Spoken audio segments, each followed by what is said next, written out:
Before you can use the app on your storefront, you'll need to embed it into your theme. From the app dashboard, you'll see a message at the top that says, "App is not set up on your store." Click on that, then click the Embed App button. This will open your Shopify theme settings. On the left sidebar, you'll see the toggle switch for the app is turned on. Just click Save in the top right corner. Once you've done that, head back to the dashboard. You'll see a confirmation message that the app has been embedded successfully and you're ready to move on. Now let's walk through how to set up the Request for Quote feature in your store. First, make sure the app is embedded into your theme.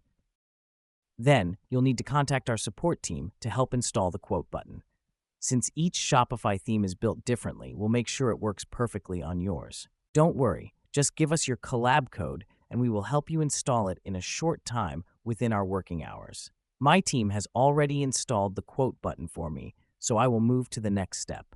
Once that's done, go to the app dashboard, click Request for Quote, then Quote Logic, and hit Create New Logic. You'll start by selecting your store type, default store, or B2B store. Only Shopify Plus user can choose the B2B store. Click Create Logic. Once selected, you'll enter a modal with 3 tabs. Start with the first tab, Set up Quote Visibility. Here's where you define who can see the quote form and on which products. You must enter a name for your quote logic. Set a priority level if needed. Choose which customers will see the quote. You can choose all customers or logged-in customers only. Choose specific customers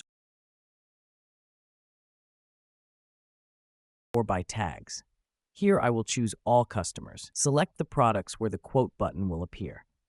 You also have multiple options, all, by collection, by tag, specific products. Here I want to show the button on all the products of my store. When done, click the next tab, Set up Prices and Buttons. Here, you can configure the quote button. Choose whether to show or hide product prices. You can also hide default Shopify buttons, like Add to Cart or Buy Now. Select where to display the quote button,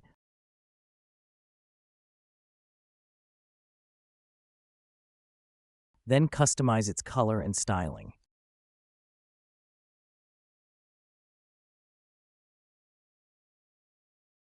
Then click the next tab, Customize Quote Form, to continue.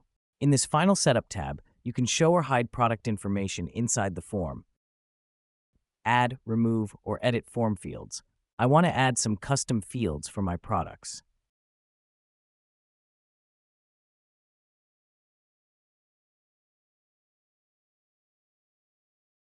Next, you can also adjust the design, like corner radius, border width, and color to match your store's branding. When you're finished, click Save, and then close the window.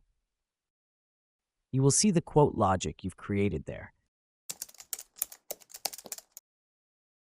To test your quote logic, go to your storefront. Remember to log in as a customer who matches the rule you just set. Then find a product with quotes enabled. Click Add to Quote. Fill out the form and submit it. Use your own email address when filling quote form so you can test receiving the proposal later. Back in the app admin, go to Quote Submissions, and you'll see the request you just made. Click on it to view the details. Here, you can adjust the quoted price,